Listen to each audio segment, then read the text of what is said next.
Assalamualaikum warahmatullahi wabarakatuh. Salam sejahtera bagi kita semua. Perkenalkan, saya adalah Tutri Indraswari SEMM. Saya merupakan dosen Prodi Manajemen S1 Universitas Pamulang yang berada di Kota Tangerang Selatan. Sebagai dosen, saya telah melaksanakan tridharma perguruan tinggi di bidang pengajaran, penelitian, dan pengabdian kepada masyarakat. Dan khususnya di bidang pengajaran, saya mengajar pada mata kuliah komunikasi bisnis. Mata kuliah ini adalah mata kuliah wajib di Prodi Manajemen dengan bobot 2 SKS yang dilakukan sebanyak 14 kali pertemuan. Adapun capaian pembelajaran pada mata kuliah komunikasi bisnis ini yaitu mahasiswa mampu bekerja sama dan memiliki kepekaan sosial dalam bermasyarakat. Lalu, mampu bertanggung jawab atas pekerjaan di bidang keahliannya secara mandiri. Memiliki semangat kemandirian dan kewirausahaan. Mampu menunjukkan kinerja mandiri, bermutu, dan terukur. Lalu, mampu mengambil keputusan secara tepat dalam konteks penyelesaian masalah di bidang keahliannya. Lalu, mampu memelihara dan mengembangkan jaringan kerja. Selanjutnya, mahasiswa diharap mampu bertanggung jawab atas pencapaian hasil kerja, mampu melakukan proses evaluasi diri, mampu menganalisis pengawasan atas tenaga kerja, mampu memproyeksikan rencana produksi dan rencana kerja, lalu mampu menganalisis pengawasan jalannya proses produksi, lalu mampu menganalisis pelanggan serta membina hubungan dengan pelanggan. Selanjutnya, mampu menganalisis konsep kehidupan bermasyarakat, berbangsa, dan bernegara. Untuk pembelajaran mata kuliah ini, saya menggunakan metode tatap muka, yaitu metode pembelajaran yang dilakukan secara langsung antara dosen dengan mahasiswa di dalam kelas atau ruangan yang sama. Dalam pembelajaran tatap muka, interaksi langsung antara dosen dan mahasiswa menjadi kunci yang memungkinkan dosen untuk memberikan penjelasan, umpan balik, serta memfasilitasi diskusi dan kegiatan kelompok. Di samping itu, saya menggunakan 3 aspek pembelajaran, yaitu delivery, interaction, dan assessment. Pada delivery, mengacu pada cara materi pembelajaran disampaikan kepada para mahasiswa. Selanjutnya, interaction berkaitan dengan bagaimana mahasiswa berinteraksi dengan materi, pengajar, ataupun sesama mahasiswa. Dan khususnya di assessment, saya mempunyai beberapa kriteria penilaian. Yang pertama, yaitu kehadiran sebesar 10%, lalu tugas 20%, dilanjut ujian tengah semester atau UTS sebesar 30%, dan terakhir ujian akhir semester atau UAS sebesar 40%. Adapun penilaian yang dilakukan bersifat objektif, sehingga diharapkan capaian pembelajaran dapat terpenuhi. Demikian yang dapat saya sampaikan. Berikut adalah cuplikan video pembelajaran saya di dalam kelas. Selamat menyaksikan. Assalamualaikum warahmatullahi wabarakatuh, teman-teman semua. Ya, di pertemuan pertama ini, teman-teman, saya akan mengajarkan mata kuliah komunikasi bisnis. Komunikasi bisnis itu adalah mata kuliah yang menjelaskan tentang bagaimana kita melakukan komunikasi dalam berbisnis dengan baik dan benar. Nanti ada sekitar 14 pertemuan karena kita 2 SKS ya Kak. Nah, sebelumnya sudah pernah diajar oleh saya teman-teman semua? Baik, kalau belum, saya wajib memperkenalkan diri dulu. Nama saya, ini adalah profil dosen saya. Nama saya Tutri Indraswari SEMM, biasa dipanggil Ibu Tri. Kemudian ini adalah email saya nanti kalau kita terkait pengiriman tugas dan sebagainya, yaitu di dosen 02446@unpam.ac.id. Kemudian di sini ada nomor telepon saya teman-teman semua. Nomor telepon saya nanti terkait komunikasi kita selama perkuliahan. Kemudian ini adalah NIDN saya. NIDN saya ada di 0405019003. Karena ini baru pertemuan pertama, maka kita perlu memperkenalkan diri dulu. Baik. Nah, ini adalah pertemuan pertama kita, yaitu tentang kepribadian manusia, teman-teman semua. Jadi nanti saya di pertemuan pertama ini akan menjelaskan beberapa kepribadian manusia terkait mata kuliah komunikasi bisnis. Nah, ini adalah RPS atau tujuan pembelajaran nanti kita di pertemuan pertama ini, yaitu yang pertama mahasiswa mampu menjelaskan mengenai kepribadian manusia itu sendiri. Lalu yang kedua, mahasiswa mampu menjelaskan tipologi kepribadian manusia. Lalu yang ketiga adalah mahasiswa mampu menjelaskan psikologi komunikasi ya di sini. Nah, ini deskripsi rencana pembelajarannya. Pertemuan pertama kita lakukan secara tatap muka hari ini. Kemudian ini adalah deskripsinya. Kajiannya adalah tentang kepribadian manusia. Selanjutnya metode pembelajarannya nanti ada penjelasan, kemudian diskusi, tanya jawab, dan adanya tugas nanti. Nah, kemudian indikator pembelajarannya kita akan mendengarkan dengan fokus keaktifan manusia, keaktifan mahasiswa, dan ini adalah indikator bentuk penilaiannya nanti. Oke, next ya. Selanjutnya adalah pengertian umum komunikasi bisnis, teman-teman semua. Komunikasi bisnis adalah proses pertukaran informasi, gagasan, dan pandangan yang dilakukan dalam dunia bisnis. Komunikasi bisnis dapat dilakukan secara internal maupun eksternal.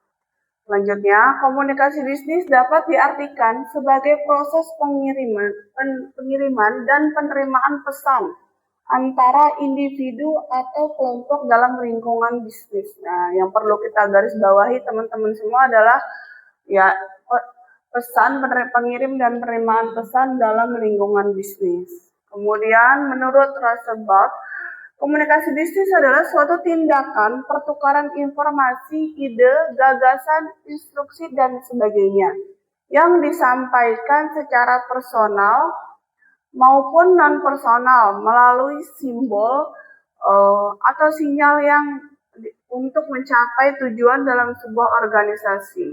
Simbol atau sinyal tersebut dapat berupa informasi, instruksi, ataupun bahkan pesan motivasi dalam bekerja atau kemajuan perusahaan.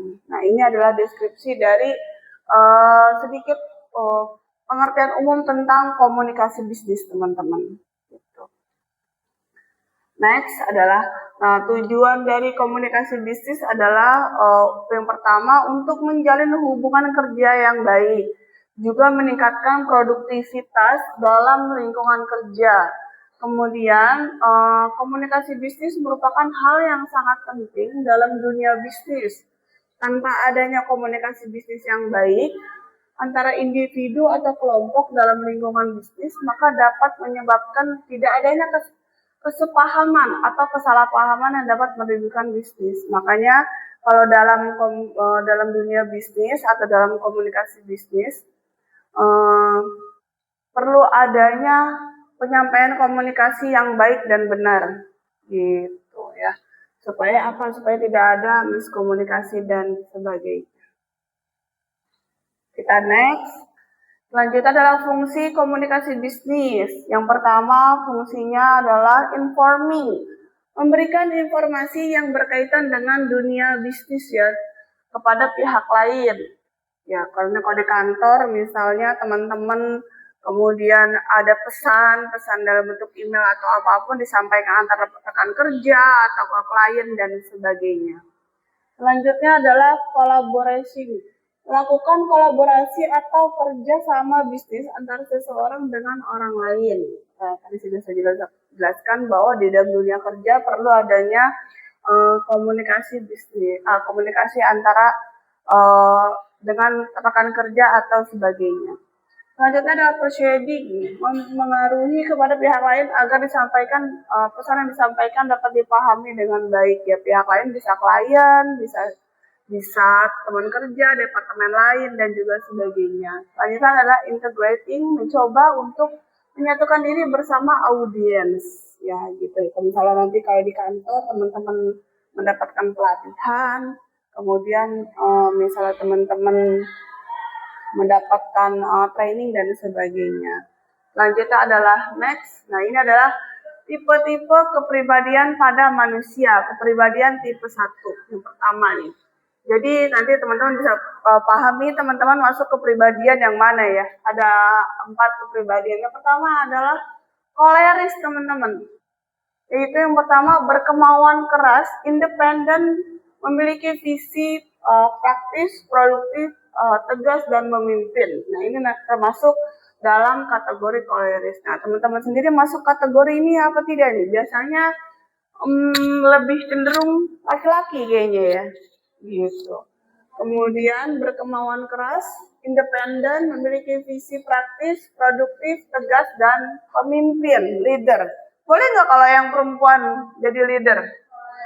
Boleh ya, boleh juga. Leader.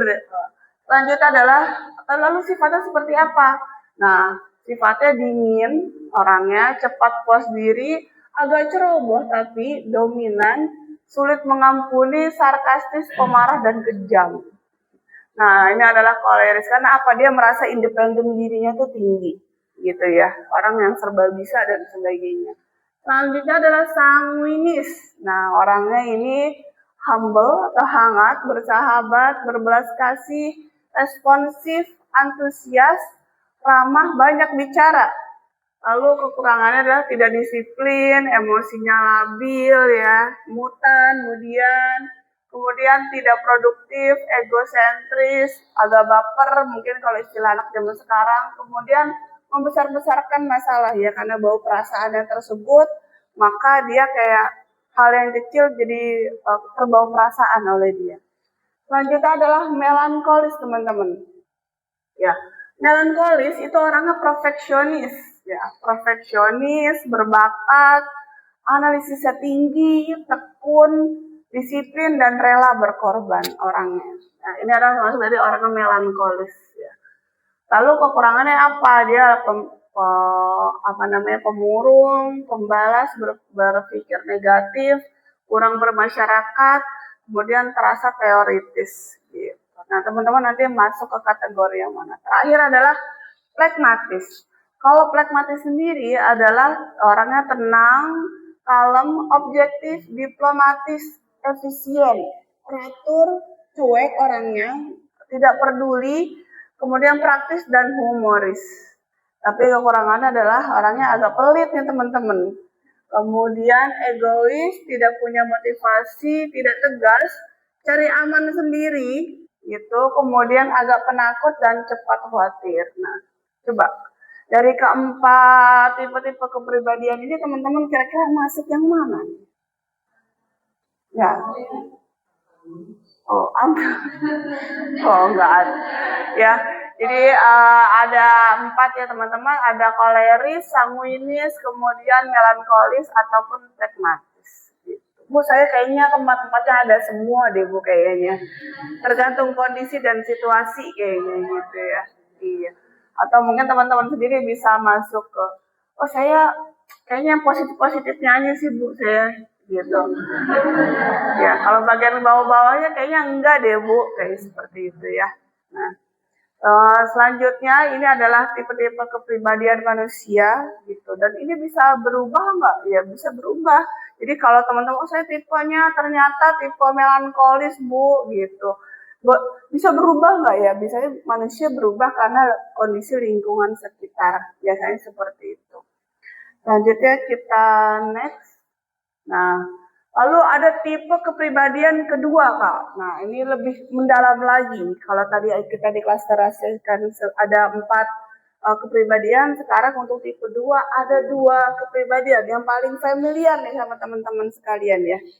Ini ada namanya introvert dan extrovert gitu ya. Ya, kalau ini ke introvert itu lebih ini ciri-cirinya nih.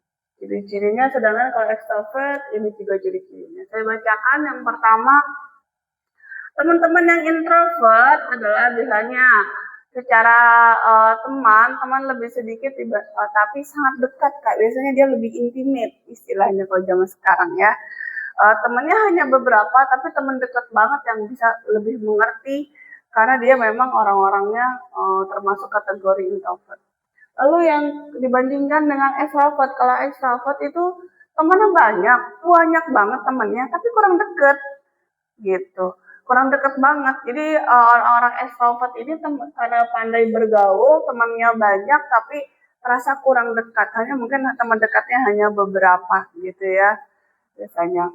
Lalu yang kedua, secara lebih lebih banyak mendengarkan. Kalau orang-orang introvert itu lebih senang mendengarkan, lebih curhat ya karena memang intens dan tadi saya bilang lebih dekat dengan teman-temannya, walaupun sangat sedikit bisa lebih mendengarkan. Nah, kalau teman-temannya extrovert lebih banyak berbicara kan. Ini biasanya lebih banyak berbicara karena memang secara kemampuan psikologisnya mereka senang berbicara. Kalau yang introvert lebih banyak mendengarkan. Selanjutnya adalah kalau teman-teman yang introvert lebih mudah fokus. Fokus misalnya karena dia penyendiri ya, fokus sama suatu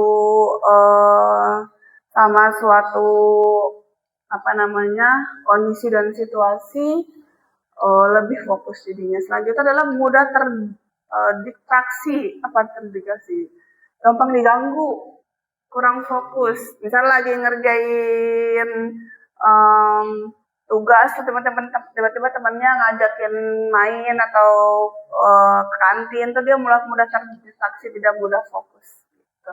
Selanjutnya adalah sangat berhati-hati saat membuat keputusan. Kalau yang introvert, tapi kalau yang extrovert cepat membuat keputusan. Nah, apakah kedua sifat ini baik yang mana sih Bu ya? Tentunya hati-hati, tapi harus cepat juga Kak dalam pengambilan keputusan gitu ya. Selanjutnya adalah kalau yang terkait beradaptasi, kalau yang introvert susah beradaptasi dengan lingkungan baru.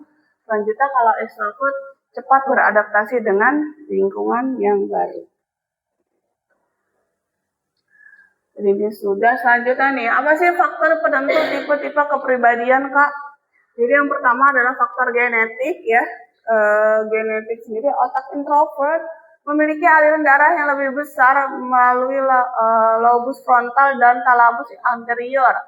Area ini merangsang peningkatan zat dopamin dengan melakukan aktivitas secara sendirian. Karena memang orangnya seperti itu ya. Selanjutnya adalah sedangkan aliran darah pada otak extrovert menuju thalamus posterior, anterior cingulate gyrus dan lobus temporal yang memproduksi dopamin saat bertemu orang lain, berada di tempat ramai serta aktivitas sosial lainnya. Gitu. Jadi memang secara genetik ada yang sudah seperti ini. Lalu lingkungan, dalam perkembangannya orang-orang extrovert bisa berubah menjadi introvert. Nah, begitupun sebaliknya, hal ini disebabkan oleh pengaruh lingkungan dan pengalaman masa lalu. Contohnya, Hani lebih pendiam dan enggan bertemu orang lain karena mengalami bullying waktu kecil. Gitu. Waktu kecil dia bawel banget, tapi karena mengalami bullying, trauma di masa lalu, nah pada saat perkuliahannya lebih cenderung pendiam dan sebagainya. Gitu ya. Lalu kita next. Nah, nih. Introvert memiliki keunggulan yang pertama dapat bekerja sendirian dan tidak banyak bicara, tadi sudah saya jelaskan. Selanjutnya yang kedua, tidak memerlukan perhatian orang lain sebanyak extrovert. Yang ketiga, tenang dan fokus pada pekerjaan teman-teman. Lalu yang keempat, banyak pertimbangan, tadi sudah saya jelaskan juga. Kemudian yang kelima, tidak sembarangan berbicara, ucapannya berbobot, Kak. Ya, jarang ngomong, sekalinya ngomong berbobot. Selanjutnya adalah yang keenam, memiliki presensi yang besar dan kegigihan untuk menyelesaikan masalah yang kompleks. Selanjutnya yang ketujuh, suka mengamati dan memiliki kemampuan analisa. Gitu kan, analisanya karena tadi fokus ya, makanya analisanya kemampuannya baik. Kekurangannya tidak cocok jadi sales atau bekerja di dunia entertainment yang memerlukan keahlian berbicara. Di anak-anak introvert nih, ya. Kemudian tidak banyak teman karena sifatnya tertutup. Tadi sudah saya jelaskan bahwa temannya hanya beberapa aja, tapi teman dekat. Gitu. Yang tiganya belumnya, banyak pertimbangan bisa membuatnya kurang berani dalam menganalisa. Kemudian nomor 5, susah dan tidak pandai berbahasa basi dalam percakapan. Selanjutnya sering dianggap tidak ramah karena dia pendiam anaknya mungkin. Dan kemudian jarang berinteraksi, sering ketinggalan informasi. Gitu. Ya. Nah, ini selanjutnya adalah untuk extrovert. Keunggulannya cepat beradaptasi dengan lingkungan baru, memiliki toleransi terhadap konflik. Kemudian ketiga, berani mengambil resiko. Yang keempat, memiliki pribadi yang disukai orang dan mudah bergaul. Kemudian pandai bicara dan memulai pembicaraan. Yang keenam, fleksibel, antusias dengan segala kondisi. Nah, ini tadi sudah saya jelaskan juga tentang apa aja sih keunggulan dari extrovert. Nah, kelemahannya apakah orang-orang extrovert ini? Ya, tidak suka bekerja sendiri. Nah, dia lebih suka cenderung bekerja sama atau dengan orang lain. Selanjutnya, tidak menyukai pekerjaan administratif atau yang detail. Tadi karena apa? Mudah terdiktasi, kurang fokus, dan sebagainya. Selanjutnya, karena suka mengambil resiko, mereka juga rentan terhadap konsekuensi dari resiko. Tadi ya Pak, cepat mengambil keputusan. Ya, memang harus cepat. Ya, resikonya akan mengikuti apapun konsekuensinya. Seperti itu. Selanjutnya yang keempat adalah memerlukan banyak perhatian dari orang lain. Karena dia tidak suka bekerja sendiri, biasanya suka mencari perhatian dengan orang lain. Lalu yang kelima, uang sering habis untuk jalan-jalan. Nah, ini paling sering sama orang-orang ekstrovert, apa suka jajan, suka hangout dan sebagainya. Kemudian kata-katanya mudah berubah bagai air. Ya, terima kasih sudah selesai penjelasan dari saya. Ada pertanyaan teman-teman mungkin dari materi yang sudah saya sampaikan? Oke, boleh silakan Kak. Namanya siapa? Nama saya izin bertanya, bagaimana cara kita berkomunikasi dengan baik? Oh, oke, baik. Cara berkomunikasi dengan baik. Selanjutnya ada pertanyaan lagi Kak? Oke. Ya.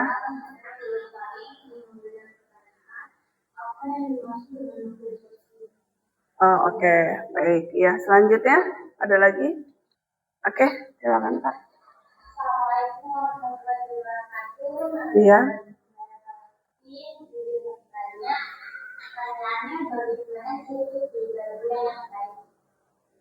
Oke, baik. Ada lagi pertanyaannya? Sudah? Ya, baik. Tadi pertanyaan dari Indianya apa Kak? Bagaimana cara kita berkomunikasi dengan baik? Oke, komunikasi yang baik dengan benar adalah yang pertama, gestur kita dalam menyampaikan terhadap dengan orang lain. Ya, kita harus jelas dulu nih, makanya kalau kita berkomunikasi dengan orang lain, kita lihat orangnya, tatap wajahnya, eye contact itu perlu. Kemudian adalah penyampaian dari pesan yang ingin disampaikan ya Kak. Kemudian pesan yang disampaikan harus jelas gitu. Jangan dengan nada yang terdengar jelas, dengan intonasi yang terdengar jelas, kemudian supaya tidak ada miskomunikasi. Kemudian intinya adalah pesan yang ingin disampaikan itu tersampaikan terhadap orang yang ingin kita ajak berkomunikasi. Kemudian pesannya apa? Misalnya nanti kita sore setelah pulang kuliah kita pulang bareng misalnya seperti itu, maka pesannya itu harus disampaikan dengan penerima pesan dengan baik dan cara yang baik itu juga. Gitu. Gimana Kak Keri tadi? Yes. Oke, tadi pertanyaan kedua tentang apa Kak? Oke, makhluk sosial. Apa sih makhluk sosial itu? Makhluk sosial adalah kita semua nih Kak. Ya. Makhluk sosial adalah manusia atau makhluk yang tidak bisa hidup sendiri, yang perlu interaksi dengan orang lain dalam pemenuhan kebutuhannya, membutuhkan orang lain. Tidak bisa kita bekerja sendiri, istilahnya seperti itu. Kita perlu berkomunikasi, perlu berinteraksi dengan orang lain. Itulah makhluk sosial, baik dalam kehidupan sehari-hari. Karena ya kita akan berinteraksi dengan orang lain yang ada di sekitar kita juga. Itu makhluk sosial dalam pemenuhan kebutuhannya, dalam perkuliahan, dalam bekerja, kemudian dalam di rumah, bergaul, dan juga sebagainya. Seperti itu. Tadi pertanyaan ketiga apa Kak? Nah, jadi kepribadian yang baik itu seperti apa sih? Yang pertama adalah ya sifat-sifat yang baik.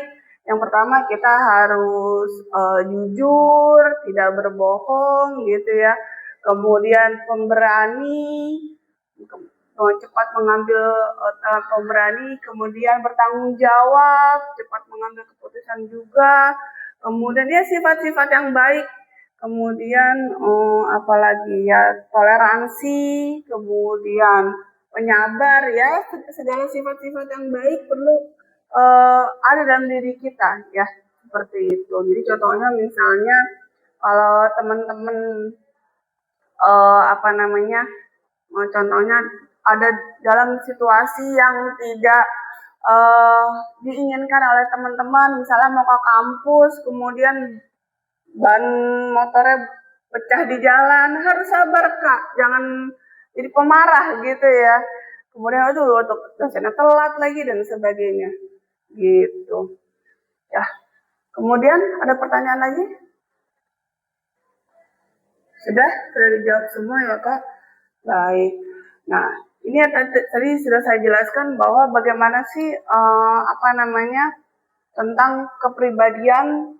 Nah, mahasiswa mampu menjelaskan di sini ya Kak, menjelaskan tentang kepribadian manusia. Tadi sudah saya jelaskan beserta contohnya.